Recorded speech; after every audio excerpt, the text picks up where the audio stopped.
Hi everyone, and welcome to Luby's world. Today, let's talk about the history of our color yellow. In order to understand how colors came to be, we need to dive into the big three primary colors. But why are they primary? Great question, let me explain. Primary colors are red, blue, and yellow. You can't mix other colors to create them, but you can mix them to make all other colors. Now, let's talk about the history of how we came up with the color yellow. Yellow has a dual personality in history. It is both the color of radiant sunshine and gold, but also the color of biological decay and toxins.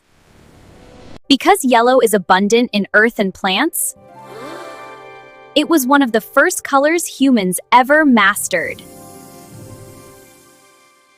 Here is the evolution from ancient earth yellows to the high-tech synthetics of today.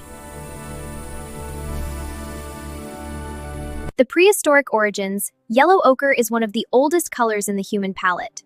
Along with red, it appears in cave paintings dating back over 45,000 years.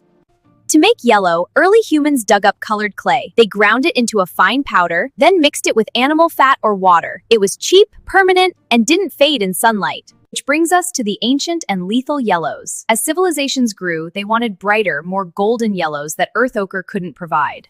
This led to some dangerous chemistry, such as orpiment, the king's yellow. This was a volcanic mineral used by Egyptians and Romans. It was a stunning, glittering yellow, but it was made of arsenic trisulfide. It was highly toxic. And then there was saffron, the most expensive yellow in the world, made from the dried stigmas of the crocus flower. It was used for the robes of kings and monks, particularly in ancient India and Greece. I know, right? Pretty interesting. Now let's talk about the gross mystery of the Indian yellow color. Did you know that one of the most famous yellows in art history, used by Vermeer and Turner, was Indian yellow?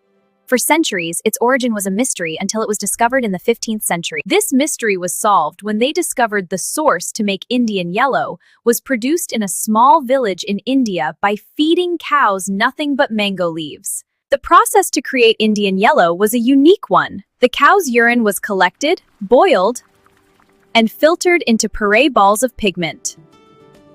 Due to the incredibly malnourished diet for the cows, the practice of making Indian yellow was banned in 1908. Modern Indian yellow is now entirely synthetic, which brings us to the Industrial Revolution of chrome and cadmium. In the 1800s, chemistry replaced nature. Scientists discovered new elements that allowed for neon-bright yellows that hadn't existed before. Like chrome yellow. Discovered by Louis Vauquelin, this was used to paint the first school buses and yellow cabs because it was so high visibility.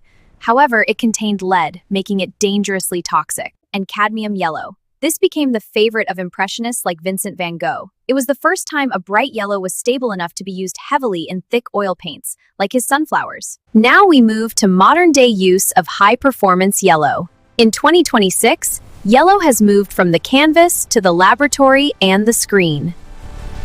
The modern yellow is bismuth vanadate. It is a non-toxic durable pigment that has replaced toxic lead-based yellows. It is incredibly light-fast, meaning it won't fade for 20 years. This concludes our lesson on the color yellow. Isn't it fascinating?